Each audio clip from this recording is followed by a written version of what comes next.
রাসূল আকরাম সাল্লাল্লাহু আলাইহি ওয়াসাল্লাম বলেছেন, কাল কিয়ামতের মাঠে, হাসরের মাঠে মানুষ যখন কবর থেকে উঠবে, কবর থেকে ওঠার পরে আল্লাহ তাআলা দুনিয়ার সব মানুষকে তিন শ্রেণীতে বিভক্ত করবেন।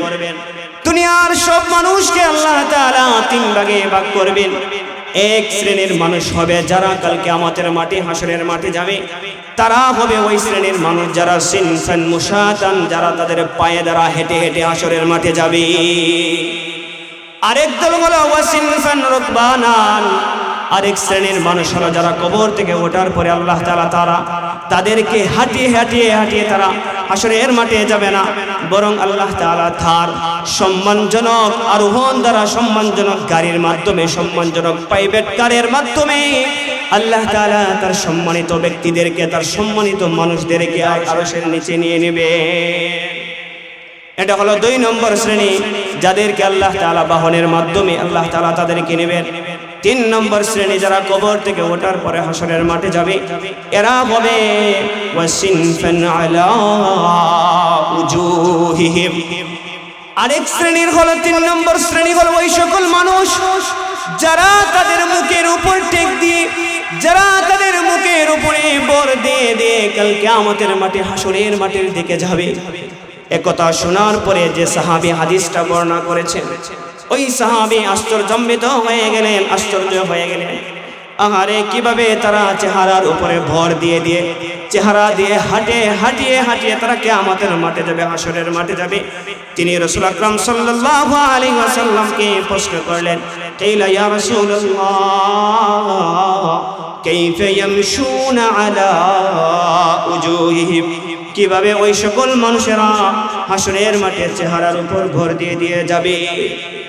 তখন আল্লাহ রাসূল সাল্লাল্লাহু আলাইহি ওয়াসাল্লাম ওই সাহাবীর প্রতি উত্তরে বললেন, ইন্নাল্লাযী আমশাহুম আলা আকদামিহিম কাদিরুন আলা আইয়ুমশিয়াহুম আলা উজুহিহিম, নিশ্চয়ই যে আল্লাহ তাদেরকে দুনিয়ার মধ্যে পা দ্বারা হাঁটিয়েছেন, পা দ্বারা হাঁটাতে সক্ষম হয়েছেন, ওই আল্লাহ কাল কিয়ামতের মাঠে, হাসরের মাঠে তাদেরকে তাদের মুখের উপর ভর দিয়ে হাঁটিয়ে হাসরের মাঠে নিয়ে যাবে।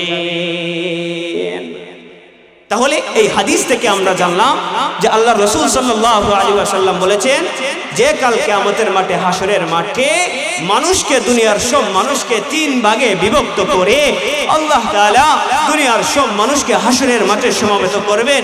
এক শ্রেণীর মানুষ হলো যারা হেঁটে হেঁটে হাসরের মাঠে যাবে, আর আরেক শ্রেণীর মানুষ হলো যারা তাদেরকে আল্লাহ তাআলা তার নির্ধারিত সম্মানজনক বাহনের মাধ্যমে আল্লাহ তাআলা তাদেরকে হাসরের মাঠে নেবেন। আর আরেক শ্রেণীর মানুষ হলো আল্লাহ তাআলা তাদেরকে তাদের চেহারার উপরে ভর দিয়ে দিয়ে আল্লাহ তাআলা তাদেরকে হাসরের মাঠে উত্তোলন করবেন। অর্থাৎ হাসরের মাঠ হলো এমন মাঠ যে মাঠের মধ্যে দুনিয়ার শুরু থেকে নিয়ে দুনিয়ার শেষ পর্যন্ত যে ব্যক্তি আছে থাকবে, দুনিয়ার মধ্যে যত মানুষ থাকবে, সব মানুষকে একটি মাঠের মধ্যে একত্রিত করা হবে, আর সেটাকেই বলা হয় হাসরের মাঠ।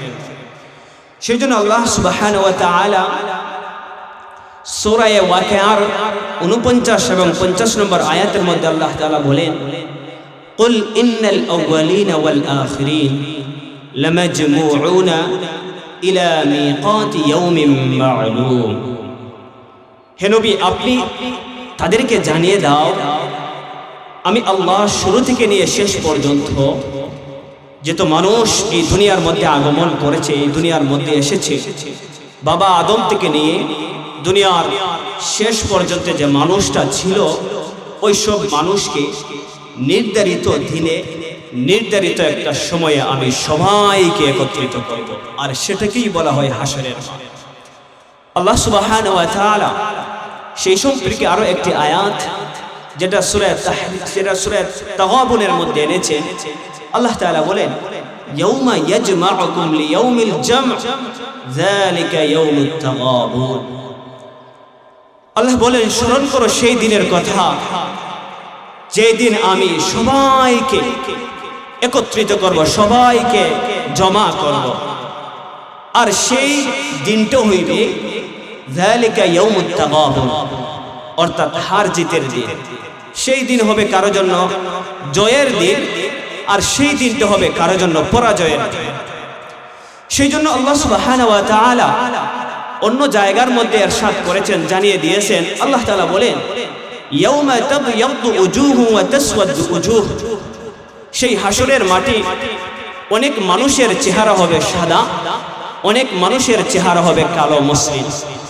আল্লাহ অন্য জায়গার মধ্যে ইরশাদ করেন, তিনি জানিয়ে দেন, উজুহু ইয়াউমাইযিন মুসফিরাহ দাহিকাতুম মুস্তাবশিরা ওয়া উজুহু ইয়াউমাইযিন আলাইহা গাবারা।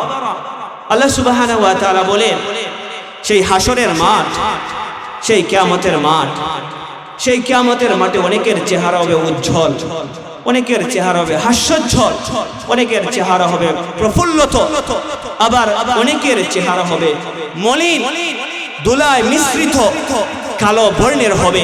সেই দিন অনেকের চেহারা কালো বর্ণের হবে। কেননা সেই দিনটা হলো তো কারোর জন্য হলো জিতের দিন, আবার কারোর জন্য হলো পরাজয়ের দিন। সেই দিন আল্লাহ তাআলা কাউকে সম্মান দান করবেন, আর আল্লাহ তাআলা সেই দিন কাউকে অসম্মানিত করবেন। সেটাকে বলা হয় হাসরের মাঠ। আমরা হাসরের মাঠের সম্পর্কে কিছু জানলাম, যে মাঠের মধ্যে বাবা আদম থেকে নিয়ে দুনিয়ার সর্বশেষ মানুষ পর্যন্ত যে জায়গার মধ্যে একত্রিত করবেন, সেটাকে বলা হয় হাসরের মাঠ। এখন দ্বিতীয় পয়েন্ট হলো আমাদের এই হাসরের মাঠটা কেমন হবে, সেটাও রাসূল আকরাম সাল্লাল্লাহু আলাইহি ওয়াসাল্লাম হাদিসের মধ্যে জানিয়ে দিয়েছেন। যে হাদিসটা বুখারী শরীফের মধ্যে আসছে, নবী আকরাম সাল্লাল্লাহু আলাইহি ওয়াসাল্লাম বলেন, ইহশারুন নাস ইয়াউমাল কিয়ামা আলা আরদিন বাইদা আফরা كقرصة النقي ليس فيها علم لأحد। নবী আকরাম সাল্লাল্লাহু আলাইহি ওয়াসাল্লাম বলেন, সেই হাসরের মাঠটা হবে এমন মাঠ, যে মাঠটা হবে সাদা পুরা মাটির রঙের মাঠ হবে, সাদা পুরা রঙের মাটির মাঠটা হবে। অপর একটি রিওয়ায়াতের মধ্যে আছে, রাসূল আকরাম সাল্লাল্লাহু আলাইহি ওয়াসাল্লাম বলেন, সেই হাসরের মাঠের নিচটা হবে তামার দ্বারা আল্লাহ তাআলা নির্মাণ করবেন, তামার দ্বারা আল্লাহ তাআলা সেটাকে তৈরি করবেন। এরপরে আল্লাহ রাসূল সাল্লাল্লাহু আলাইহি ওয়াসাল্লাম বলেন, আন-নাকিয়্যু লাইসা ফিহা আলামুন লিআহাদ। যে মাটির মধ্যে কোনো উঁচু নিচু থাকবে না, কোনো ঠিলা থাকবে না, বরং কাপড়সা, অর্থাৎ রুটির মতো সমতল থাকবে, রুটির মতো মিল থাকবে। রুটি যেভাবে মিল থাকে, সেই হাসরের মাঠটা তেমন মিল থাকবে। সেই হাসরের মাঠে কোনো ঠিলা টিক্কর থাকবে না, কোনো উঁচু নিচু থাকবে না, সমতল থাকবে। এভাবে হবে হাসরের মাঠটা, সমতল থাকবে, কোনো ধরনের উঁচু নিচু থাকবে না। দুনিয়ার সব মানুষ সেই জায়গার মধ্যে একত্রিত হবে, জমা হবে।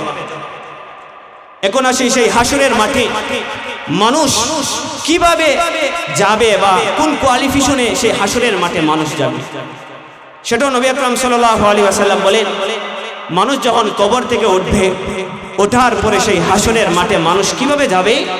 মানুষ, রাসূল বলেছেন, ওই কবর থেকে ওঠার পরে হাসরের মাঠে মানুষ 3 ভাগে বিভক্ত হয়ে হাসরের মাঠে মানুষ যাবে। সে সম্পর্কে হাদিস আসছে নাসাঈ শরীফের মধ্যে। নবীজির সাহাবী হযরতে আবু হুরায়রা রাদিয়াল্লাহু তাআলা আনহু বলেন, রাসূল আকরাম সাল্লাল্লাহু আলাইহি ওয়াসাল্লাম বলেছেন, ইহশারুন নাস ইয়াউমাল কিয়ামাহ সালাসাতা আসনাফ সিনফান মুশাতান ওয়া সিনফান রুকবানান وسنفا على وجوههم। নবীজির সাহাবী হযরত আবু হুরায়রা রাদিয়াল্লাহু তাআলা আনহু বলেন, রাসূল আকরাম সাল্লাল্লাহু আলাইহি ওয়াসাল্লাম বলেছেন, কাল কিয়ামতের মাঠে, হাসরের মাঠে মানুষ যখন কবর থেকে উঠবে, কবর থেকে ওঠার পরে আল্লাহ তাআলা দুনিয়ার সব মানুষকে 3 শ্রেণীতে বিভক্ত করবেন। দুনিয়ার সব মানুষকে আল্লাহ তাআলা 3 ভাগে ভাগ করবেন।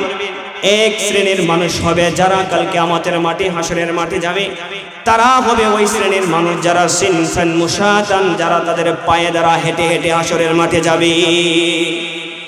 আরেক দল হলো ওয়াসিনফান রুকবানান, আরেক শ্রেণীর মানুষ হলো যারা কবর থেকে ওঠার পরে আল্লাহ তাআলা তাদেরকে হাঁটিয়ে হাঁটিয়ে হাঁটিয়ে তারা হাসরের মাঠে যাবে না, বরং আল্লাহ তাআলা তার সম্মানজনক আরোহণ দ্বারা, সম্মানজনক গাড়ির মাধ্যমে, সম্মানজনক প্রাইভেট কারের মাধ্যমে আল্লাহ তাআলা তার সম্মানিত ব্যক্তিদেরকে, তার সম্মানিত মানুষদেরকে আরশের নিচে যায়, আরশের নিচে নিয়ে নেবে। এটা হলো 2 নম্বর শ্রেণী, যাদেরকে আল্লাহ তাআলা বাহনের মাধ্যমে আল্লাহ তাআলা তাদেরকে নেবেন। 3 নম্বর শ্রেণী যারা কবর থেকে ওঠার পরে হাসরের মাঠে যাবে, এরা হবে ওয়াসিনফান আলা উজুহিহিম। আরেক শ্রেণীর হলো 3 নম্বর শ্রেণী হলো ওই সকল মানুষ যারা তাদের মুখের উপর টেক দিয়ে, যারা তাদের মুখের উপরে বর দিয়ে দিয়ে কাল কিয়ামতের মাঠে হাসরের মাঠের দিকে যাবে। একথা শোনার পরে যে সাহাবী হাদিসটা বর্ণনা করেছেন, ওই সাহাবী আশ্চর্যান্বিত হয়ে গেলেন, আশ্চর্য হয়ে গেলেন। আহারে, কিভাবে তারা চেহারার উপরে ভর দিয়ে দিয়ে, চেহারা দিয়ে হাঁটিয়ে হাঁটিয়ে তারা কিয়ামতের মাঠে যাবে, হাসরের মাঠে যাবে।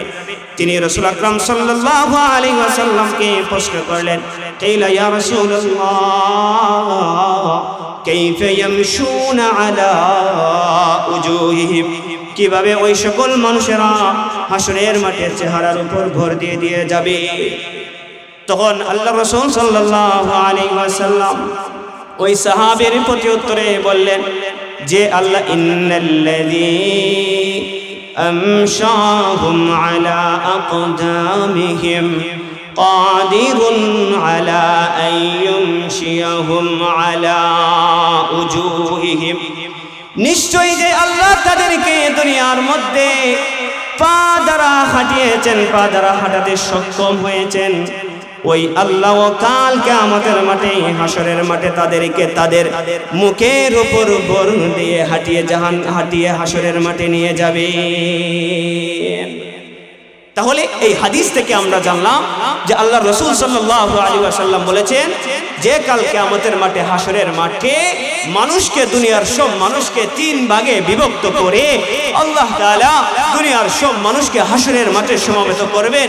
এক শ্রেণীর মানুষ হলো যারা হেঁটে হেঁটে হাসরের মাঠে যাবে, আর আরেক শ্রেণীর মানুষ হলো যারা তাদেরকে আল্লাহ তাআলা তার নির্ধারিত সম্মানজনক বাহনের মাধ্যমে আল্লাহ তাআলা তাদেরকে হাসরের মাঠে নেবেন। আর আরেক শ্রেণীর মানুষ হলো আল্লাহ তাআলা তাদেরকে তাদের চেহারার উপরে ভর দিয়ে দিয়ে আল্লাহ তাআলা তাদেরকে হাসরের মাঠে উত্তোলন করবেন। এভাবে দুনিয়ার মানুষকে হাসরের মাঠে আল্লাহ তাআলা উত্তোলন করবেন। সেই হাসরের মাঠটা কেমন হবে? হাসরের মাঠটা ভয়াবহ কেমন হবে? অপর একটা হাদিসের মধ্যে আছে, যে হাদিসটা বুখারী শরীফের মধ্যে আছে। হযরতে আম্মা জান আয়েশা সিদ্দিকা রাদিয়াল্লাহু তাআলা আনহা বলেন, তিনি বলেন আমি একদিন রাসূল আকরাম সাল্লাল্লাহু আলাইহি ওয়াসাল্লামকে জিজ্ঞাসা করলাম, ওগো আল্লাহর রাসূল, হাসরের মাঠটা কেমন হবে, কেমন ভয়াবহতা হবে, কেমন কঠিন পরিস্থিতি হবে, আমাকে একটু বর্ণনা দাও। তখন রাসূল আকরাম সাল্লাল্লাহু আলাইহি ওয়াসাল্লাম বললেন, আয়েশা রাদিয়াল্লাহু তাআলা আনহার প্রতি উত্তরে তিনি তাকে জানিয়ে দিলেন, তিনি বললেন, ইহশারুন নাস ইয়াউমাল কিয়ামা হুফাতান উরাতান গুরলা। আম্মা জান আয়েশা সিদ্দিকা রাদিয়াল্লাহু তাআলা আনহা যখন রাসূলকে প্রশ্ন করলেন, ওগো রাসূল, হাসরের মাঠটা কেমন হবে? রাসূল আকরাম সাল্লাল্লাহু আলাইহি ওয়াসাল্লাম প্রতি উত্তরে তিনি জবাব দিলেন, হাসরের মাঠটা এমন হবে, হাসরের মাঠে মানুষ এমন ভাবে ছুটে আসবে, এমন ভাবে ছুটে আসবে, যখন মানুষ কবর থেকে উত্তোলন হবে, উত্তোলন হওয়ার পরে তারা হাসরের মাঠে একত্রিত হবে এইভাবে, হুফাতান উরাতান গুরলা, তাদের পায়ে কোনো স্যান্ডেল থাকবে না, কোনো জুতা থাকবে না, কোনো শু থাকবে না, এবং তাদের শরীরের মধ্যে কোনো কাপড় থাকবে না, তাদের শরীরটা বিবস্ত্র অবস্থায় থাকবে, উলঙ্গ অবস্থায় কাল কিয়ামতের মাঠে হাসরের মাঠের দিকে তারা ছুটতে থাকবে, এবং গরুলা খতনাবিহীন অবস্থায় তারা কাল কিয়ামতের মাঠে হাসরের মাঠের দিকে ছুটতে থাকবে। রাসূল আকরাম সাল্লাল্লাহু আলাইহি ওয়াসাল্লাম যখন এই কথা বললেন, এই কথা শোনার সাথে সাথে হযরত আম্মা জান আয়েশা সিদ্দিকা রাদিয়াল্লাহু তাআলা আনহা আশ্চর্য হয়ে গেলেন। তিনি অনেক আশ্চর্যান্বিত হয়ে গেলেন। তিনি রাসূল আকরাম সাল্লাল্লাহু আলাইহি ওয়াসাল্লামকে পাল্টা প্রশ্ন করলেন, ওগো আল্লাহর রাসূল, আপনি এমন কেমন কথাটা বললেন, কেমন বিষয়টা বললেন? তাহলে আম্মা জান আয়েশা সিদ্দিকা আবার রাসূলকে প্রশ্ন করলেন, ওগো রাসূল, النساء والرجال جميعا ينظر بعضهم إلى بعض। ওগো আল্লাহর হাবিব, সেখানে তো অনেক নারী পুরুষ একত্রিত থাকবে, শুধু তাই নয় বরং সকল নবী রাসূলরা সেই জায়গার মধ্যে একত্রিত থাকবে। বাবা আদম থেকে নিয়ে শেষ পর্যন্ত যত মানুষ দুনিয়ার মধ্যে এসেছে, দুনিয়ার সব মানুষটা সেই জায়গার মধ্যে একত্রিত থাকবে। সেখানে তো নারী পুরুষ সবাই একত্রিত থাকবে। তাহলে একজন নারী কি আরেকজন পুরুষের দিকে তাকাবে না? একজন পুরুষ কি আরেকজন নারীর দিকে তাকাবে না? একজন পুরুষ কি আরেকজন পুরুষের দিকে তাকাবে না? একজন নারী কি আরেকজন নারীর দিকে তাকাবে না? যদি তাকায় তাহলে তো বিষয়টা কেমন হয়ে গেল? বিষয়টা তো অত্যন্ত লজ্জাজনক এবং দুঃখজনক হয়ে গেল। আম্মা জান আয়েশা সিদ্দিকা রাদিয়াল্লাহু তাআলা আনহার কথা শোনার সাথে সাথে রাসূল আকরাম সাল্লাল্লাহু আলাইহি ওয়াসাল্লাম বলেন, ওগো আয়েশা, আসলে তুমি হাসরের মাঠটা কেমন ভয়াবহ হবে, কেমন কঠিন মুহূর্ত হবে, সেটা যদি তুমি বুঝতে তাহলে আমাকে দ্বিতীয়বার এই প্রশ্নটা করতে না। এই জন্য রাসূল আকরাম সাল্লাল্লাহু আলাইহি ওয়াসাল্লাম বললেন, আল আশাদ্দু আল আমরু আশাদ্দুন, সেই মুহূর্তটা হবে কঠিন মুহূর্ত। অপর একটা রিওয়ায়াতের মধ্যে আছে হাযা ইয়াউমুল আসীর, সেই মুহূর্তটা হবে, সেই পরিস্থিতি হবে অনেক কঠিন এবং দুর্দান্ত অবস্থায়, অনেক কঠিন এবং বিভীষিকা অবস্থায়। অর্থাৎ সেই মুহূর্তটা হবে অনেক কঠিন এবং অনেক বিভীষিকা। কেমন বিভীষিকা হবে? আম্মা জান আয়েশা সিদ্দিকা রাদিয়াল্লাহু তাআলা আনহাকে রাসূল আকরাম সাল্লাল্লাহু আলাইহি ওয়াসাল্লাম কয়েকটি দৃষ্টান্ত দিলেন যে এত বিভীষিকা হবে, এত কঠিন মুহূর্ত হবে, যে কঠিন মুহূর্তের মধ্যে একজন পুরুষ কিভাবে আরেকজন মহিলার দিকে তাকাতে পারে। এই জন্য এটা বোঝানোর জন্য রাসূল আকরাম সাল্লাল্লাহু আলাইহি ওয়াসাল্লাম হযরত আম্মা জান আয়েশা সিদ্দিকা রাদিয়াল্লাহু তাআলা আনহাকে কয়েকটি দৃষ্টান্ত দিলেন। কি দৃষ্টান্ত দিলেন? সেই দৃষ্টান্তগুলো হাদিসের মধ্যে আল্লাহ রাসূল সাল্লাল্লাহু আলাইহি ওয়াসাল্লাম বলেন। প্রথম নম্বর দৃষ্টান্ত হলো সেই দিন রাসূল আকরাম সাল্লাল্লাহু আলাইহি ওয়াসাল্লাম বলেন, কাআন্নী আনজুরু মূসা মুতালাফফিফুন বিউমুদিল আরশি ইয়াকুলু রাব্বি আসআলুকা আল-ইয়াওমা উম্মি ওয়া আসআলুকা উখতি আসআলুকা নাফসি নাফসি নাফসি। রাসূল আকরাম সাল্লাল্লাহু আলাইহি ওয়াসাল্লাম বলে, আমি কেমন জানি সুচক্ষে দেখতেছি হযরত মূসা আলাইহিস সালাতু ওয়াস সালাম আরশের কুঠির মধ্যে ধরে আছেন এবং তিনি এই বিভীষিকা দেখে বলতেছেন, আজকে আমি আমার মাকে চাই না, আজকে আমি আমার বোনকে চাই না, আজকে আমি আমার স্ত্রীকে চাই না। ওগো মালিক, ইয়া নফসি ইয়া নফসি ইয়া নফসি ইয়া নফসি। ওই মূসা আলাইহিস সালাতু ওয়াস সালাম বলেন, আজকে আমি আমার মাকে চাই না, আজকে আমি আমার বোনকে চাই না, আজকে আমি আমার স্ত্রীকে চাই না। ও মালিক, আজকে আপনি আমাকে বাঁচান, আমাকে বাঁচান, আমাকে বাঁচান। এই মূসা এত জলিলুল কদর রাসূল ছিলেন, যিনি রাসূল আজমি মিনার রাসূল ছিলেন, যিনি পাঁচজন যিনি পাঁচজন রাসূলের মধ্যে থেকে একজন শ্রেষ্ঠতর রাসূল ছিলেন মূসা আলাইহিস সালাম, যিনি কালিমুল্লাহ ছিলেন।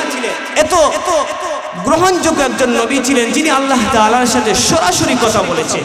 এই মূসা আলাইহিস সালাম হাসরের এই বিভীষিকা দেখে তিনি ইয়া নফসি ইয়া নফসি ইয়া নফসি বলবেন, ওগো মালিক, আজকে আপনি আমাকে বাঁচান, আমাকে বাঁচান। এত কঠিন মুহূর্ত হবে।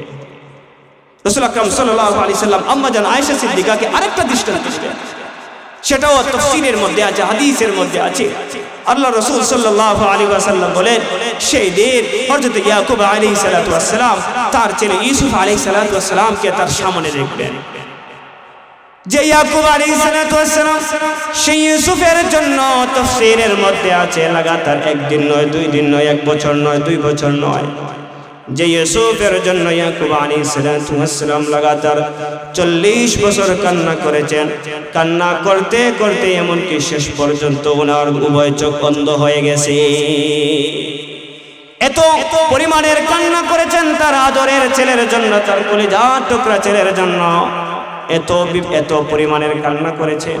ওই ইউসুফকে ইয়াকুব আলাইহিস সালাতু ওয়াস সালাম হাসরের মাঠে দেখবেন, দেখার পরেও একটি বারের জন্য হযরত ইয়াকুব আলাইহিস সালাতু ওয়াস সালাম তার কলেজার টুকরা ইউসুফকে জিজ্ঞাসা করবে না, ও আমার ইউসুফ তুমি কেমন আছো, তুমি ভালো আছো, তোমার অবস্থাটা কি, এমন কোনো কথা বলবেন না। ওই মুহূর্তের মধ্যে ইয়াকুব আলাইহিস সালাতু ওয়াস সালাম আল্লাহকে বলেন, ইয়া রাব্বি নফসি নফসি নফসি, ওগো মালিক আমি আজকে আমার ইউসুফকে চাই না, আজকে আমি কাউকে চাই না, আজকে আমি আমার নিজেকে নিয়ে টেনশনে আছি, আপনি আমাকে বাঁচান, আমাকে বাঁচান, আমাকে বাঁচান। এত কঠিন মুহূর্ত হবে, এত কঠিন মুহূর্ত হবে সেই হাসরের মাঠ। রাসূল আকরাম সাল্লাল্লাহু আলাইহি ওয়াসাল্লাম আম্মা জান আয়েশা সিদ্দিকাকে আরেকটি দৃষ্টান্ত দিলেন। রাসূল বলতেছেন কাল কিয়ামতের মাঠটা, হাসরের মাঠটা এত বিভীষিকা হবে, এত কঠিন মুহূর্ত হবে, সেই দিন কোলের শিশু বাচ্চারা, সেই দিন দুগ্ধওয়ালা শিশুরা, সেই দিন নাবালক শিশুরা এই হাসরের মাঠের ভয়াবহতা দেখে, হাসরের মাঠের কঠিন মুহূর্ত দেখে তাদের চুল দাড়ি, তাদের মুখ সবগুলা সাদা হয়ে যাবে। এত কঠিন মুহূর্ত হবে সেই হাসরের মাঠ। শুধু তাই নয়, আম্মা জান আয়েশা সিদ্দিকাকে আরো একটা দৃষ্টান্ত রাসূল আকরাম সাল্লাল্লাহু আলাইহি ওয়াসাল্লাম দিলেন। সেই দিন যখন জাহান্নামকে টেনে টেনে আনবেন, সেই দিন যখন জাহান্নামকে টেনে আনবেন, ৭০,০০০ শিকলবদ্ধ করে ৭০,০০০ ফেরেশতারা সেই জাহান্নামকে টেনে টেনে হাসরের মাঠে নিয়ে আসবেন। সেই শিকলের মধ্যে প্রত্যেকটা করার মধ্যে আরো ৭০,০০০ ফেরেশতা থাকবে, অর্থাৎ কোটি কোটি ফেরেশতারা সেই জাহান্নামকে টেনে টেনে হাসরের মাঠের দিকে নিয়ে আসবে। হাসরের মাঠের সেই ভয়াবহতা দেখে হযরতে জিবরাইল আলাইহিস সালাতু ওয়াস সালাম, যিনি ছিলেন সবচেয়ে সম্মানজনক, সবচেয়ে আফজল ফেরেশতা, ওই আফজল ফেরেশতা হযরত জিবরাইল আলাইহিস সালাতু ওয়াস সালাম এই জাহান্নামের ভয়াবহতা দেখে, এই জাহান্নামের পরিস্থিতি দেখে তিনি আল্লাহ তাআলাকে স্বয়ং বলবেন, ইয়া রাব্বি সাল্লিম সাল্লিম, ওগো মালিক আপনি আজকে আমাকে বাঁচান, আমাকে বাঁচান। এত কঠিন মুহূর্ত হবে, এত কঠিন মুহূর্ত হবে সেই হাসরের মাঠটা, যা বলে শেষ করা যাবে না। আল্লাহ সুবহানাহু ওয়া তাআলা স্বয়ং কালামুল্লাহর মধ্যে জানিয়ে দিতেছেন এই হাসরের মাঠটা এত কঠিন হবে, এত কঠিন হবে, যা বলে শেষ করা যাবে না। আল্লাহ তাআলা বলেন, ইয়াউমা ইয়াফিরুল মারউ মিন আখিহি ওয়া উম্মিহি وأبيه وصاحبته وبنيه, সেই দিন ছেলে তার মা থেকে পলায়ন করবে, ভাই তার ভাই থেকে পলায়ন করবে, সেদিন সন্তান তার বাবা থেকে পলায়ন করবে, সেদিন স্বামী তার স্ত্রী থেকে পলায়ন করবে, স্ত্রী তার স্বামী থেকে পলায়ন করবে। এত কঠিন মুহূর্ত হবে সেই হাসরের মাঠটা, অত্যন্ত কঠিন, অত্যন্ত ভয়ানক, অত্যন্ত কঠিন পরিস্থিতি হবে সেই হাসরের মাঠটা, অত্যন্ত কঠিন হবে সেই হাসরের মাঠটা। সেই সম্পর্কে আরো একটি হাদিস তিনি মিজি শরীফের মধ্যে আসছে। নবীজির সাহাবী হযরতে আনাস ইবনে মালিক রাদিয়াল্লাহু তাআলা আনহু বলেন, রাসূল আকরাম সাল্লাল্লাহু আলাইহি ওয়াসাল্লাম বলেছেন, ইযা কানা ইয়াউমুল কিয়ামা উদনিয়াতিশ শামসু মিনাল ইবাদ হাত্তা তাকুনা কিদা মিলিন আও মিলাইন। নবী আকরাম সাল্লাল্লাহু আলাইহি ওয়াসাল্লাম বলেন, সেই হাসরের মাঠে এত কঠিন হবে, এত কঠিন হবে, সেই হাসরের মাঠে আল্লাহ তাআলা সূর্যটাকে এত নিকটে নিয়ে আসবেন, এত কাছে নিয়ে আসবেন। হাদিসের মধ্যে বলেছেন রাসূল 1 মাইল অথবা 2 মাইল নিকটে নিয়ে আসবেন সূর্যটাকে। এত কঠিন মুহূর্ত হবে যখন সূর্যটা মানুষের নিকটে নিয়ে আসবেন। তাহলে দেখেন আজ দুনিয়া থেকে সূর্যটা 9,30,00,000 মাইল উঁচুতে আছে, কিন্তু যদি একটু পরিমাণের, বিশাল পরিমাণের যদি রৌদ্রের তাপটা বেশি হয়ে যায়, তাহলে মানুষ আর চলাচল করতে পারে না, মানুষের অনেক কষ্ট হয়, মানুষ খালি পায়ে চলতে পারে না, ছাতা ছাড়া চলতে পারে না। এত কঠিন মুহূর্ত হয়, অথচ আজকে দুনিয়া থেকে, মাটি থেকে নিয়ে সূর্যটা 9,30,00,000 মাইল দূরে। আর কাল কিয়ামতের মাঠে, হাসরের মাঠে যখন সূর্যটা মানুষের 1 মাইল অথবা আধা মাইল উপরে চলে আসবে এবং হাসরের মাঠের নিচটা থাকবে তখন আমাদের পরিস্থিতিটা কেমন হবে? রাবি বলেন, আল্লাহ রাসূল সাল্লাল্লাহু আলাইহি ওয়াসাল্লাম বলেন, এক মাইল দ্বারা রাসূল কি বুঝিয়েছে? দুনিয়ার মাইল বুঝিয়েছে নাকি সুরমাদানির শোলাটা বুঝিয়েছে?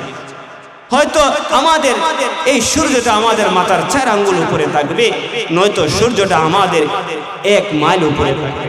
যখন সূর্যটা আমাদের 1 মাইল অথবা আমাদের 4 আঙ্গুল উপরে থাকে, তখন আমাদের শরীরের অবস্থাটা কেমন হবে? আমাদের শরীরের পরিস্থিতিটা কেমন হবে? আহারে রাসূল আকরাম সাল্লাল্লাহু আলাইহি ওয়াসাল্লাম বলেন, অন্য হাদিসের মধ্যে আছে, আল্লাহ রাসূল সাল্লাল্লাহু আলাইহি ওয়াসাল্লাম বলেন, ফাতাসহারুহুমুশ শামসু, যখন সূর্যটাকে মানুষের নিকটে আনা হবে, যখন সূর্যটাকে মানুষের কাছে আনা হবে, তখন মানুষ ঘেমে যাবে, তার শরীর থেকে ঘাম বাইর হবে। আল্লাহ রাসূল সাল্লাল্লাহু আলাইহি ওয়াসাল্লাম বলেন, এই ঘামের পরিমাণটা কেমন হবে? রাসূল বলেন, ফায়াকুনুনা ফিল আরাকি বিকদরি আমালিহিম, প্রত্যেক মানুষের ঘামটা হবে তার আমল অনুযায়ী, যার আমল যেমন, যার আমল যে পরিমাণ, তার ঘামটা হবে সেই পরিমাণ। এরপরে রাসূল আকরাম সাল্লাল্লাহু আলাইহি ওয়াসাল্লাম বলেন, ফামিনহুম মান ইয়াখযু ইলা আকিবাইহি ওয়া মিনহুম মান ইয়াখযু ইলা রুকবাতাইহি ওয়া মিনহুম মান ইয়াখযু ইলা হিকওয়াইহি ওয়া মিনহুম মান ইউলজিমুহু ইলজামান। রাসূল আকরাম সাল্লাল্লাহু আলাইহি ওয়াসাল্লাম বলেন, যখন সূর্যটাকে মানুষের নিকটে আনা হবে, সূর্যটাকে যখন মানুষের কাছে আনা হবে, তখন মানুষের শরীর থেকে ঘাম পাবে, ঘাম ঝরে পড়বে, মানুষের শরীরটা ঘেমে যাবে। তো ঘামটা কি পরিমাণ হবে, কতটুকু হবে? রাসূল বলেন, প্রত্যেক মানুষের তার আমল অনুযায়ী, প্রত্যেক মানুষের তার নেক অনুযায়ী, প্রত্যেক মানুষ তার গুনাহ অনুযায়ী তার ঘামটা হবে। এই জন্য রাসূল বলেছেন, কারো ঘাম হবে টাকনু বরাবর, আবার কারো ঘাম হবে হাঁটু বরাবর, আবার কারো ঘাম হবে কোমর বরাবর, আবার কারো ঘাম হবে গলা বরাবর। অপর একটা হাদিসের মধ্যে আল্লাহ রাসূল সাল্লাল্লাহু আলাইহি ওয়াসাল্লাম বলেন, যারা নাফরমান, যারা গুনাহগার, যারা ফাসিক, যারা বেদিন, তাদের কি পরিমাণ, তারা কি পরিমাণ ঘামের মধ্যে হাবুডুবু খাবে? রাসূল আকরাম সাল্লাল্লাহু আলাইহি ওয়াসাল্লাম বলেন, যারা নাফরমান, যারা পথভ্রষ্ট, যারা গুনাহগার, যারা ফাসিক, যারা ফুজ্জার, তারা 70 গজ ঘামের মধ্যে তারা হাবুডুবু খাইতে। তাহলে বুঝেন আপনি সেই কঠিন মুহূর্তটা কেমন হবে, কেমন হবে সেই পরিস্থিতিটা। অপর হাদিসের মধ্যে আল্লাহ রাসূল সাল্লাল্লাহু আলাইহি ওয়াসাল্লাম বলেন, ওরে যারা দুনিয়ার মধ্যে গুনাহগার ছিল, যারা দুনিয়ার মধ্যে পাপী ছিল, যারা দুনিয়ার মধ্যে বদকার ছিল, আল্লাহ তাআলা তাদেরকে এত পরিমাণের কষ্ট দিবেন। এই জন্য হাদিসের মধ্যে পাওয়া যায়, নাফরমান যারা, পথভ্রষ্ট যারা, ফাসিক যারা, তাদের এই সূর্যের তাপের কারণে, তাদের এই সূর্যের আলোর কারণে, সূর্যের তাপের কারণে তাদের নিচের টুকটা অর্থাৎ নাভি পর্যন্ত নেমে আসবে এবং তাদের উপরের টুটটা কপাল পর্যন্ত চলে যাবে। শুধু তাই নয়, রাসূল আকরাম সাল্লাল্লাহু আলাইহি ওয়াসাল্লাম বলেন, তাদের জিহ্বাটা এই তাপের কারণে, এই রৌদ্রের কারণে নাভি পর্যন্ত নেমে আসে। তাহলে বুঝেন সেই কঠিন মুহূর্তটা কেমন হবে, সেই হাসরের মাঠটা কেমন হবে, কেমন কঠিন সেই পরিস্থিতি হবে।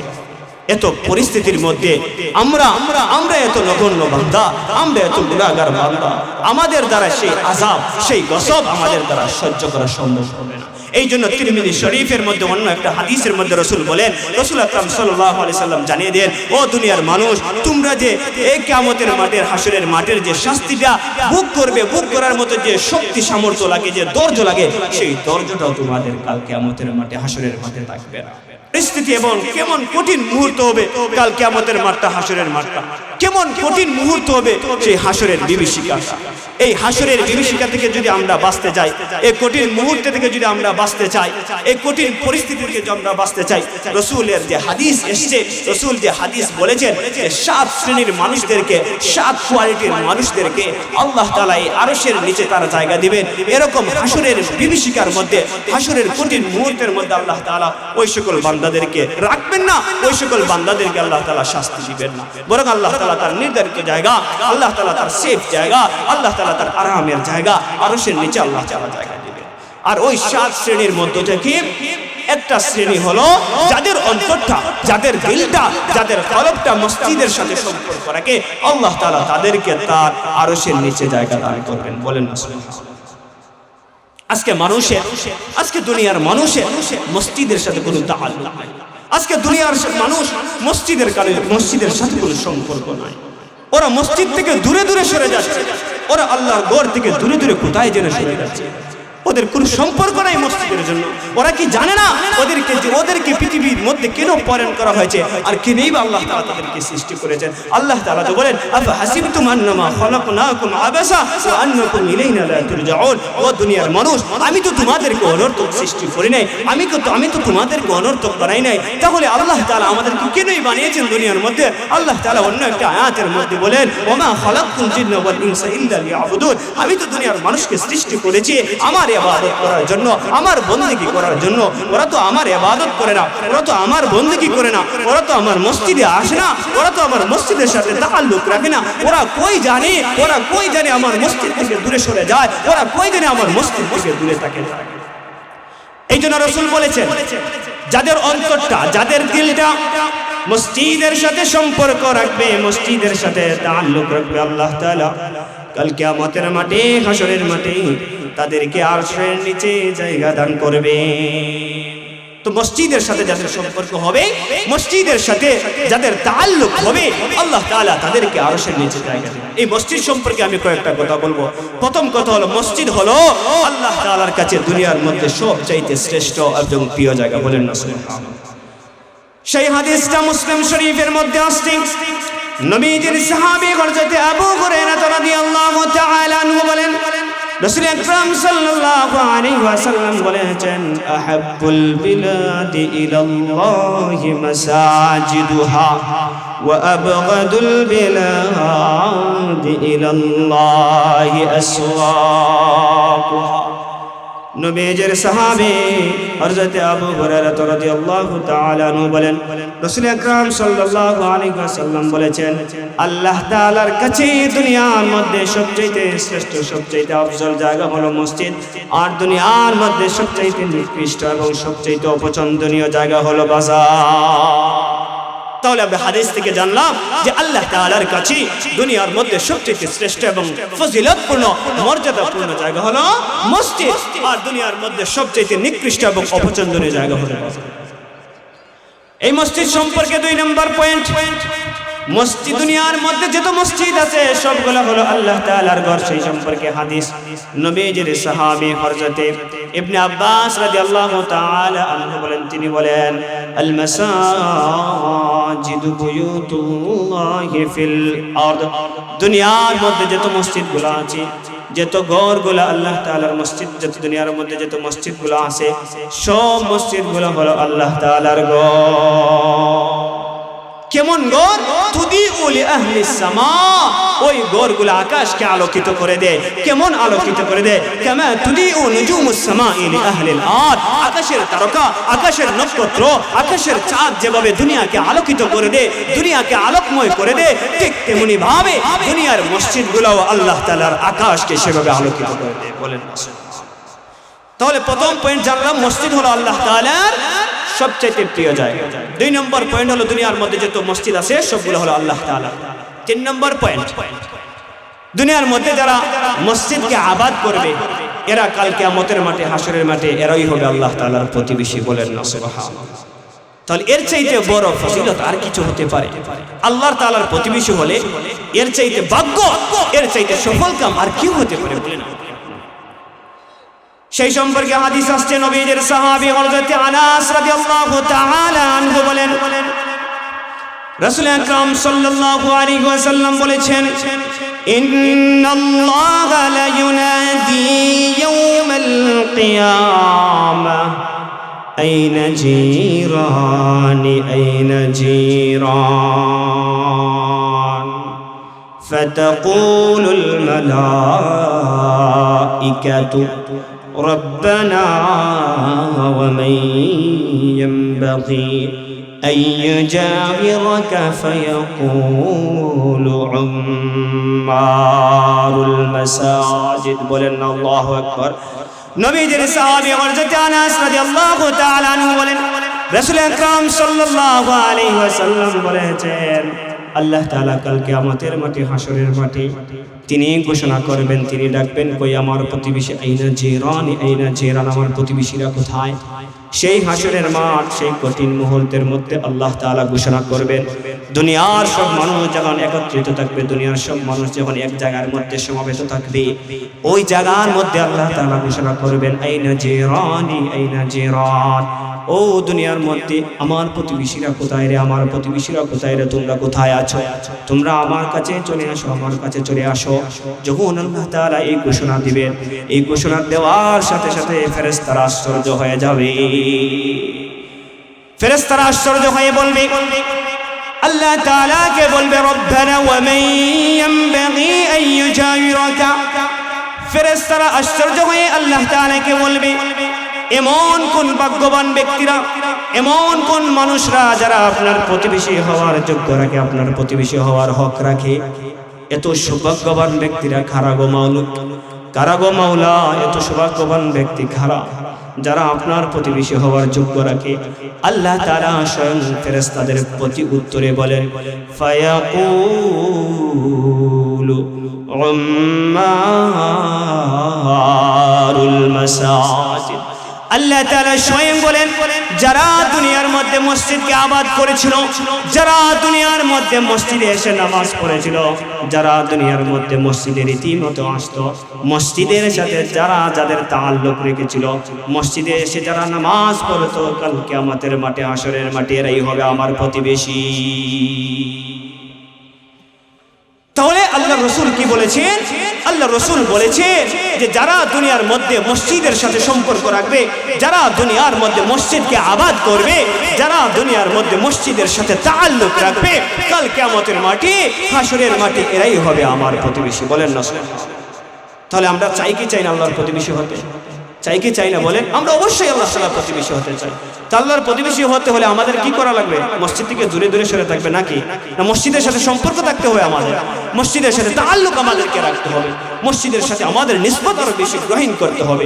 যদি আমরা মসজিদের সাথে বেশি বেশি সম্পর্ক রাখি, মসজিদে এসে নামাজ পড়ি, তাহলে আমরাই আল্লাহ তাআলার প্রতিবেশী হতে পারব।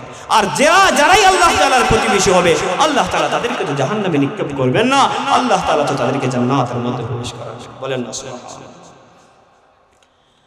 4 নম্বর পয়েন্ট, যারা মসজিদকে নির্মাণ করবে, যারা এরপরে যারা মসজিদের মধ্যে এসে নামাজ পড়বে, যারা মসজিদের মধ্যে এসে নামাজ পড়বে, নামাজ পড়ার কারণে আল্লাহ তাআলা তাদের গুনাহগুলো মাফ করে দিয়ে দিবে। বলেন না? যারা মসজিদের মধ্যে এসে নামাজ পড়বে, এই মসজিদের মধ্যে নামাজ পড়ার কারণে আল্লাহ তাআলা তাদের গুনাহ খাতা মাফ করে দিবেন। বলেন না? সেই সম্পর্কে হাদিস আছে, নবীজির সাহাবী হযরত উসমান ইবনে আফফান রাদিয়াল্লাহু তাআলা আনহু থেকে বর্ণিত, তিনি বলেন রাসূল আকরাম সাল্লাল্লাহু আলাইহি ওয়াসাল্লাম বলেছেন, মান তাওয়াজ্জা লিস-সালাহ ফাআসবাগা আল-ওযু ثم مشى إلى الصلاة المكتوبة فصلها مع الناس أو مع الجماعة أو في المسجد غفر الله له ذنوبا। নবীজির সাহাবী হযরত উসমান রাদিয়াল্লাহু তাআলা আনহু বলেন, আমি রাসূল আকরাম সাল্লাল্লাহু আলাইহি ওয়াসাল্লামের কাছ থেকে শুনেছি, তিনি বলেছেন, রাসূল আকরাম সাল্লাল্লাহু আলাইহি ওয়াসাল্লাম বলেছেন, যে ব্যক্তি নামাজের জন্য ওযু করে, নামাজ পড়ার জন্য ওযু করে, অতঃপর সে কি করেন, ওযু করার পরে সে মসজিদে আসার জন্য, অথবা মানুষের সাথে নামাজ পড়ার জন্য, অথবা জামাতের মধ্যে এসে নামাজ পড়ার জন্য সে ঘর থেকে বাইর হয়, ঘর থেকে বাইর হওয়ার পরে যখন বান্দাটা মসজিদে এসে নামাজ পড়ে, এই মসজিদের মধ্যে এসে নামাজ পড়ার কারণে গফারাল্লাহু লাহু যুনুবা, আল্লাহ তাআলা তার গুনাহ খাতা মাফ করে দিয়ে দেয়। তাহলে এই হাদিসের মধ্যে বলেছেন, আল্লাহ রাসূল সাল্লাল্লাহু আলাইহি ওয়াসাল্লাম বলেছেন, যারা নামাজের জন্য ওযু করে আর এই ওযুটা পরিপূর্ণভাবে ওযু করে, এরপরে সে ঘর থেকে বাইরে হয়ে মসজিদে এসে নামাজ পড়বে, মসজিদে এসে মানুষের সাথে নামাজ পড়বে, মসজিদে এসে জামাতের সাথে নামাজ পড়বে।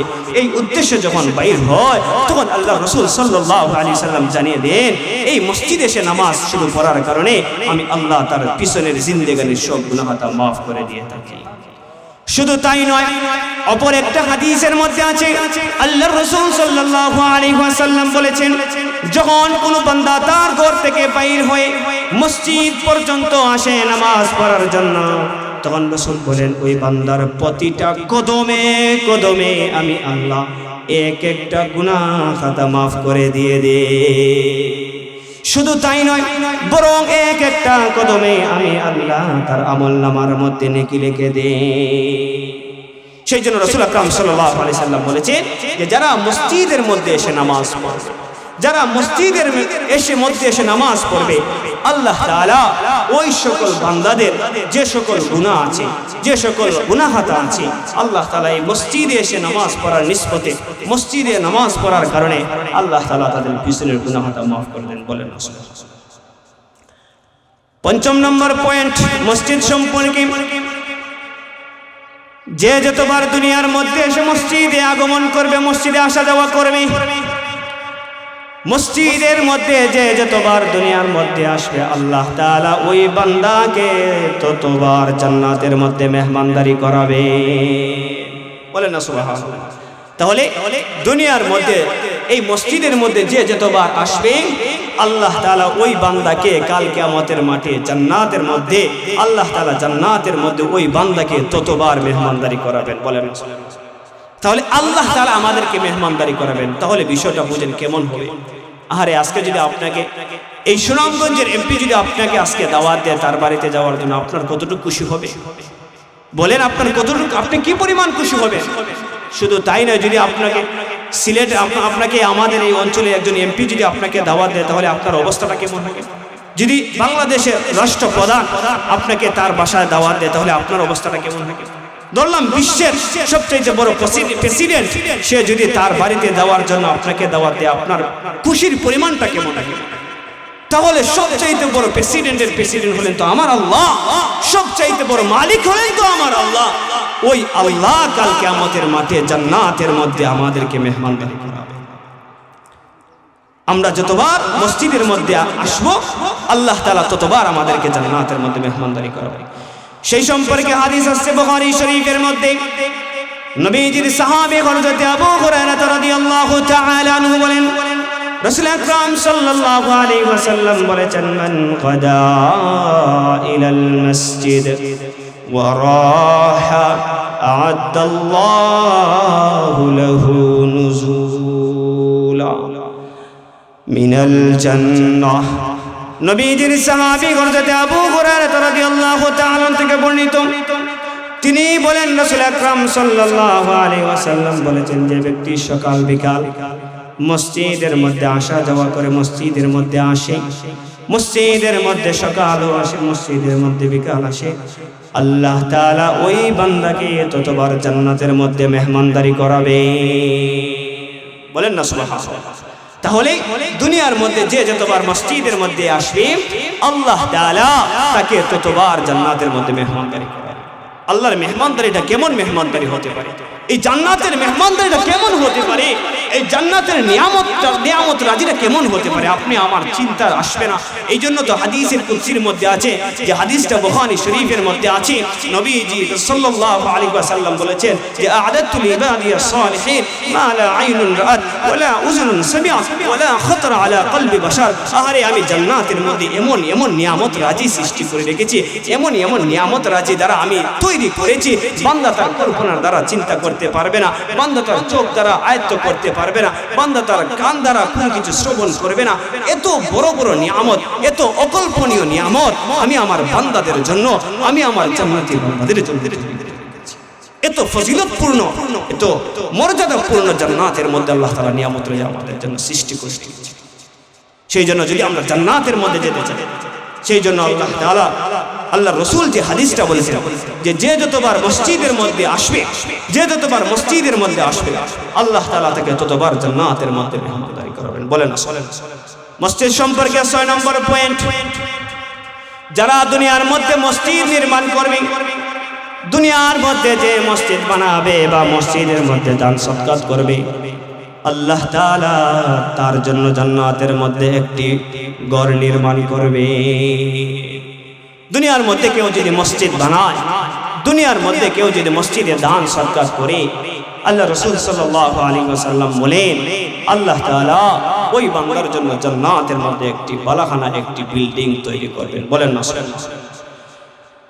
নবীজি আকরাম সাল্লাল্লাহু আলাইহি ওয়াসাল্লাম বলেন যে হাদিসটা ইবনে মাজার মধ্যে এসেছে, নবীজির সাহাবী হযরত জাবির ইবনে আব্দুল্লাহ থেকে বর্ণিত, তিনি বলেন রাসূল আকরাম সাল্লাল্লাহু আলাইহি ওয়াসাল্লাম বলেছেন মান বানা মসজিদান লিল্লাহি বানাল্লাহু লাহু বাইতান ফিল জান্নাহ। নবীজির সাহাবী হযরত জাবির ইবনে আব্দুল্লাহ থেকে বর্ণিত, তিনি বলেন রাসূল আকরাম সাল্লাল্লাহু আলাইহি ওয়াসাল্লাম বলেছেন, রাসূল বলেন যে ব্যক্তি দুনিয়ার মধ্যে একটি মসজিদ নির্মাণ করবে, একটি মসজিদ বানাবে, আল্লাহ তাআলা ওই বান্দার জন্য জান্নাতের মধ্যে একটি ঘর নির্মাণ করবে। বলেন না সুবহানাল্লাহ। এই সম্পর্কে একটি ঘটনা আছে যে রাসূল কি বলেছেন, যারা দুনিয়ার মধ্যে মসজিদ নির্মাণ করবে, মসজিদ বানাবে, আল্লাহ তাআলা ওই সকল বান্দাদের জন্য জান্নাতের মধ্যে একটি ঘর নির্মাণ করবে। ওই হাদিসটা যখন সবচেয়ে বড় একজন বাদশা ছিলেন, একজন আল্লাহর ওলি ছিলেন হারুন রশিদ, বাদশা হারুন রশিদ যখন এই হাদিসটা শুনলেন, তখন হাদিসটা শোনার সাথে সাথে তার দিলের মধ্যে তামান্না জাগলো, তার দিলের মধ্যে কল্পনা জাগলো যে আমি একটি মসজিদ নির্মাণ করব। আল্লাহ রসুল তো সত্য বলেছেন, আরে রসুলরা তো মিথ্যা বলেন নাই, রসুলরা যা বলেন সত্যই বলেছেন। কেননা রসুলরা তো তাদের মুখ দ্বারা যা কথা বলে তাদের ব্যক্তিগত কোনো কথা বলেন নাই, তারা যা বলে আল্লাহর ইলহামের মাধ্যমে সেই কথাগুলো বললে আল্লাহ তাদেরকে ইশারা দেন, আল্লাহ তাদেরকে ইঙ্গিত দেন, আল্লাহর কথাই তো রাসূল আকরাম সাল্লাল্লাহু আলাইহি সাল্লাম বলেন। এই জন্য তো সূরা নজমের মধ্যে আছে ওয়ামা ইয়ানতিকু আনিল হাওয়া ইন হুয়া ইল্লা ওয়াহয়ুন ইউহা। রাসূলরা তো তাদের মন গড়া কোনো কথা বলেন নাই, তাদের নিজের কোনো কথা বলেন নাই, তারা যে কথা বলেন আল্লাহর কথাগুলোই তারা বলেন না। শুনেন, এই জন্য রাসূলের হাদিসটা যখন শুনলেন যে ব্যক্তি দুনিয়ার মধ্যে একটি মসজিদ নির্মাণ করবে, আল্লাহ তাআলা ওই বান্দার জন্য জান্নাতের মধ্যে একটি ঘর নির্মাণ করবেন, ওই হাদিসটা শোনার সাথে সাথে বাদশা হারুন রশিদ তার মনের মধ্যে, তার দিলের মধ্যে একটা তামান্না জাগলো যে আমি দুনিয়ার মধ্যে একটা মসজিদ নির্মাণ করব, আর ওই মসজিদের কারণে আল্লাহ তাআলা আমাকে জান্নাতের মধ্যে একটি ঘর নির্মাণ করে দেবেন। তখন তিনি কি করলেন?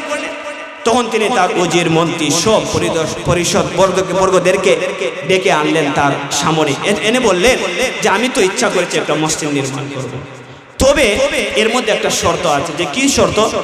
আমি আমার নিজের টাকা দ্বারা এই মসজিদটা নির্মাণ করব, তোমাদের কারো অর্থ করি আমার লাগবে না, তোমরা কারো আমার এই মসজিদে দান সদকাত করবে না, বরং আমি আমার নিজস্ব টাকা দ্বারা আমি মসজিদটা নির্মাণ করব। সকল সদস্যবৃন্দ বলল ঠিক আছে, আপনি যেহেতু নিয়ত করেছেন আপনি একটি ঘর নির্মাণ করবেন, তাহলে ঠিক আছে আপনি আপনার টাকা দ্বারা ঘর নির্মাণ করেন, আমরা সেই জায়গার মধ্যে আপনার এই মসজিদের মধ্যে নামাজ পড়ব, সমস্যা নেই। তো যখন তিনি এই ঘরটা, এই মসজিদটা নির্মাণ করার জন্য মিস্ত্রিদের সাথে পরামর্শ করলেন এবং শেষ পর্যায়ে তিনি সবাইকে ঘোষণা করলেন যে কোনো বান্দা কেউ যেন প্রকাশ্য বা লুকায়িতভাবে কোনো টাকা পয়সা অর্থ করি কেউ যেন না দান করে, শুধু একমাত্র আমার টাকা দ্বারা সেই মসজিদটা নির্মাণ করব। তো যখন মসজিদের কাজ আস্তে আস্তে শুরু হয়ে গেল এবং ধীরে ধীরে শেষ হয়ে গেল, তখন তিনি একদিন স্বপ্নে দেখলেন, ইলহামের মাধ্যমে আল্লাহ তাআলা তাকে জানিয়ে দিলেন যে স্বপ্নের মধ্যে তিনি দেখলেন যে দুইজন ফেরেশতা বাদশা হারুন রশিদ এর ধারও আসছে, আসার পরে ওনাকে বলল চলো তোমাকে জান্নাতের মধ্যে নিয়ে যাও। তো যখন দুইজন ফেরেশতা বাদশা হারুন রশিদকে সাথে নিয়ে তারা জান্নাতের মধ্যে নিয়ে গেল, জান্নাতে যাওয়ার পরে তারা দেখলো সেই জান্নাতের মধ্যে বাদশা হারুন রশিদের একটা ঘর আল্লাহ তাআলা সেই জান্নাতের মধ্যে নির্মাণ করে রেখে দিয়েছে। বাদশা হারুন রশিদ সেই ঘরের মধ্যে গেলেন, সেই ঘরের মধ্যে গিয়ে প্রবেশ করলেন। প্রবেশ করার পরে তার ঘরটা তিনি পরিদর্শন করলেন। দেখার পরে তিনি যখন ঘর থেকে বাইরে হয়ে আসবেন, তখন দেখলেন তিনি তার বাড়ির আঙিনার পাশে আরো একটি বাড়ি, তার ঘরের মতো, তার বাড়ির মতো চেমে আরেকটি বাড়ি। তখন তিনি মনে করলেন, মনে হয় তো আল্লাহ তাআলা আমাকে একটা মসজিদের বদলতে আমাকে মনে হয় জান্নাতের মধ্যে দুইটা মসজিদ দিয়েছেন। যেহেতু ওনার বাসার মতো, ওনার ঘরের মতো সেই ঘরটা সেম ছিল, সেই জন্য তিনিও মনে করলেন সেই ঘরটা মনে হয় ওনার। তো যখন তিনি দৌড়িয়ে ওই ঘরের মধ্যে প্রবেশ করার জন্য ইচ্ছা করলেন, তখন গেটের মধ্যে আসার পরে দেখলেন যে ওই গেটের মধ্যে ওনার নাম লেখা নয়, বাদশাহ হারুন রশিদের নাম লেখা নয়। যে কার নাম লেখা? ওই গেটের মধ্যে দেখলেন যে সকল মিস্ত্রিরা মসজিদটা নির্মাণ করেছে, ওই সকল মিস্ত্রির মধ্য থেকে আরেকজন মিস্ত্রির নামটা লেখা ওই ঘরের মধ্যে। বলেন না? তো যখন তিনি এই দেখলেন, দেখার সাথে সাথে, এবং সেই ঘরে প্রবেশ করার তো ইচ্ছা করেছিলেন, কিন্তু ঘরের যে পাহারাদার যে ছিল উনি তাকে নিষেধ করে দিয়েছেন যে এটা তোমার ঘর নয়, এটা তোমার বাড়ি নয়, তুমি সেখানের মধ্যে প্রবেশ করতে পারবে না। তখন সাথে সাথে ওনার ঘুমটা ভেঙে যাওয়ার পরে পরের দিন সকালে তিনি সব উজির, মন্ত্রী যা আছে, মিস্ত্রি যা আছে, সবাইকে আবার ডাকলেন, সবাইকে আবার একত্রিত করলেন, জড়াও করলেন, এবং তাদেরকে বললেন, আমি তো তোমাদেরকে ঘোষণা দিয়েছিলাম যে আমি আমার টাকা পয়সা অর্থকরী দ্বারা একটা মসজিদ নির্মাণ করব। আমার এই মসজিদের জন্য দুনিয়ার কেউ কোনো একটি পয়সা, একটি টাকাও দান না। তখন তিনি তাদেরকে লক্ষ্য করে বললেন, আচ্ছা বলো তো তোমাদের মধ্যে কে আমার এই মসজিদের মধ্যে দান সদকা করেছে, বলো কে? তখন সবাই বলল যে আমরা কেউ এই মসজিদের মধ্যে দান করি নাই, একটা টাকাও দেয় নাই, একটা ইট বালু কোনো কিছুই দেই নাই। তবে ওই মজলিসের মধ্যে একজন ব্যক্তি যিনি চুপ হয়ে রইলেন, উনি কোনো কথা বলছেন। তখন এই দৃশ্যটা, তিনি যে চুপ হয়ে রইলেন, এই ব্যক্তির দিকে বাদশাহ হারুন রশিদ এর দৃষ্টিটা পড়ল, এবং তিনি তাকে জিজ্ঞাসা করলো, সবাই তো না করলো, তুমি তো কোনো কিছু কথা বললেন, তুমি তো হা বা না কোনো উত্তর দিলে না। তখন ওই ব্যক্তি লজ্জায় বিমূঢ় হয়ে সত্য কথাটাই বলে দিল। যে কি বলে দিল? ওই ব্যক্তি বলল, জাহাপনা, আমি হলাম একজন দিন মজুর, আমি হলাম একজন গরিব অনাথ একজন মানুষ। আমি তো, আমারও ইচ্ছা ছিল, আমারও একটা তামান্না ছিল, আমিও আল্লাহ তাআলার একটা ঘর নির্মাণ করব, কিন্তু আমার তো অর্থ করি নাই, তাহলে আমি কিভাবে আল্লাহ তাআলার একটা ঘর নির্মাণ করব? কিন্তু কয়েকদিন আগে আমার একটা বিটা ছিল, আমার বাবার একটা বিটা ছিল, ওই বিটা থেকে আমরা মাটি উত্তোলন করে অন্য জায়গার মধ্যে নিয়েছিলাম, আর যখন মাটি খুঁড়ছিলাম, মাটি উত্তোলন করেছিলাম, ওই মাটির নিচে আমি 3টা দামি পাথর পেয়েছি, 3টা মূল্যবান পাথর আমি পেয়েছি। ওই 3টা মূল্যবান পাথর আমি আপনার মূল্যবান পাথরের সাথে মিক্স করে দিয়েছি। বলেন না সুবহানাল্লাহ। আপনার যে দামি যে পাথরগুলো আছে, ওই পাথরের সাথে আমার ওই 3টা পাথর আমি রাত্রের গভীরে অন্ধকারে আল্লাহকে রাজি এবং খুশি করার জন্য, আল্লাহকে সন্তুষ্টি করার জন্য, ইখলাসের নিয়তে, দুনিয়ার কাউকে দেখানোর জন্য নয়, দুনিয়ার কাউকে দেখানোর জন্য আমি দান করি নাই, আমি একমাত্র আল্লাহকে রাজি এবং খুশি করার জন্য আল্লাহর রাস্তায় আমি এই 3টি পাথর আপনার মসজিদের মধ্যে দান করেছি। যখন এই কথাটা শুনলেন, তখন তিনি বুঝে নিলেন, আহারে কারবার তো এখানেই লাগছে, যে আমি আমার এত অর্থ কোটি টাকা দ্বারা মসজিদ নির্মাণ করার কারণে আল্লাহ তাআলা আমাকেও একটা মসজিদ দান করেছেন, আমাকেও একটা ঘর দিয়েছেন, আর সামান্য 3টা পাথর ইখলাসের নিয়তে খাঁটি দিলে আল্লাহ তাআলার ঘরে দেওয়ার কারণে আল্লাহ তাআলা তাকেও সেম একটি ঘর দিয়েছেন। বলেন না সুবহানাল্লাহ। সেই জন্য আল্লাহ রসুল কি বলেছেন? আল্লাহ রসুলের কথা, আল্লাহ রসুলের কথা অবশ্যই 100% সত্য কথা। এই জন্য আল্লাহ রসুল সাল্লাল্লাহু আলাইহি সাল্লাম বলেছেন, মান বানা মসজিদান লিল্লাহি বানাল্লাহু লাহু বাইতান ফিল জান্নাহ। যে সকল মানুষেরা, যে সকল ব্যক্তিরা, যে সকল বান্দারা দুনিয়ার মধ্যে আল্লাহর একটা ঘর নির্মাণ করবে, আল্লাহর ঘরে দান করবে, আল্লাহ তাআলা ওই বান্দার জন্য জান্নাতের মধ্যে একটি ঘর নির্মাণ করবেন। বলেন না সুবহানাল্লাহ। তাহলে দেখেন, যারা দান করবে আল্লাহ তাআলা তাদেরকে এরকম একটা ঘর নির্মাণ করে দিবেন। এই জন্য মসজিদ সম্পর্কে যে কথাগুলো বলবো, হাসরের মাঠ তো অনেক ভয়ানক মাঠ হবে, অনেক পরিস্থিতি মাঠ হবে। এই হাসরের মাঠ থেকে যদি আমরা বাঁচতে চাই, তাহলে আমাদের দিলটা, আমাদের কলবটাকে মসজিদের সাথে তাআল্লুক রাখতে হবে, মসজিদের সাথে সম্পর্ক রাখতে হবে। যদি আমরা মসজিদের সাথে তাআল্লুক এবং সম্পর্ক রাখি, তাহলে এই কঠিন আযাব থেকে মুক্ত হয়ে আল্লাহ তাআলা তার নির্ধারিত জায়গা আরশের নিচে আমাদেরকে জায়গা দান করবেন। বলেন না সুবহানাল্লাহ। আল্লাহ তাআলা যেন আমাদের সবাইকে যে কথাগুলো বলবো, আমাকে এবং আপনাদের সবাইকে উক্ত কথার প্রতি আমল করার তৌফিক দান করে। সকলে বলি আমিন। ওয়া আখির দাওয়ানা আলহামদুলিল্লাহি রাব্বিল আলামিন।